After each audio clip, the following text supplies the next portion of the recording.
hali ya kuwa na ulemavu si mwisho wa maisha, na Waswahili wao wanasema hujafa hujaumbika. Ima mcheka kilema huzaa kilema. Kwa hivyo usimchekelee yote ambaye ana ulemavu wote kwa hali yoyote ile ya maisha. Deaf katika lugha ya Kiswahili naita kiziwi.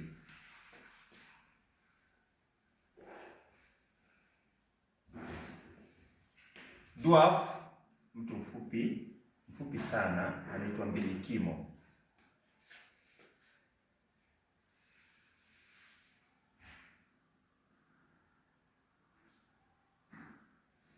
Barren, mwanamke ambaye hana uwezo wa kushika ama kubeba ujauzito. Mwanamke ambaye hana uwezo wa kubeba ujauzito tunamuita tasa.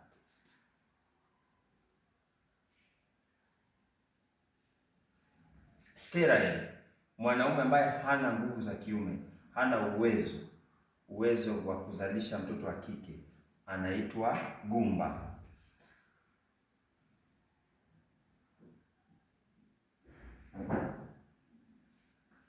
Hunchback, mtu ambaye ana kinundu kwenye mgongo wake, kinundu, anaitwa kibiongo.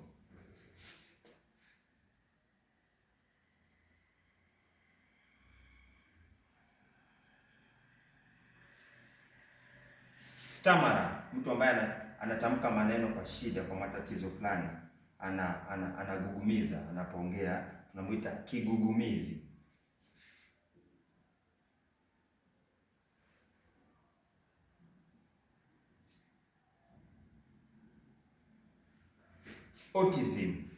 Autism katika lugha ya Kiswahili ni usonzi.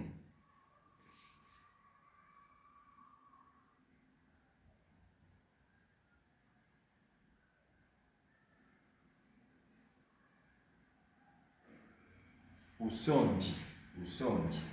Kisha squint, mtu ambaye mboni si macho, mboni yanaangalia kuwili, yanaangalia pande mbili tofauti. Mboni si macho, macho ni sehemu, mboni ni pupil, ile ambayo inaona, anaitwa kengeza.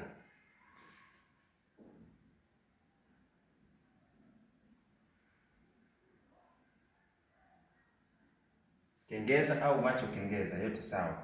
One-eyed, kazi ya ziada leo mtazamaji wangu, mtu ambaye ana jicho moja, ana ulemavu wa jicho moja, tunamhitaje? Mtu ambaye ana ulemavu wa jicho moja tunamhitaje katika lugha ya Kiswahili? Pale katika sehemu ya maoni, wacha tusemezane pale ili tuweze kujua. Lisps, mtu ambaye anapiga kitembe, yani ana ulimi mzito wakati anatamka maneno, tunamuita kitembe.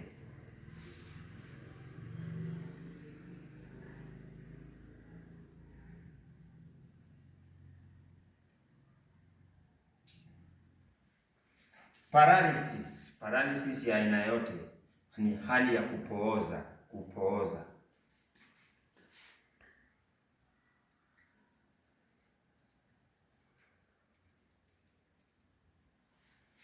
Blind, mtu ambaye hana uwezo wa kuona kwa sababu macho yake yamepata matatizo ama ulemavu fulani, tumuita kipofu.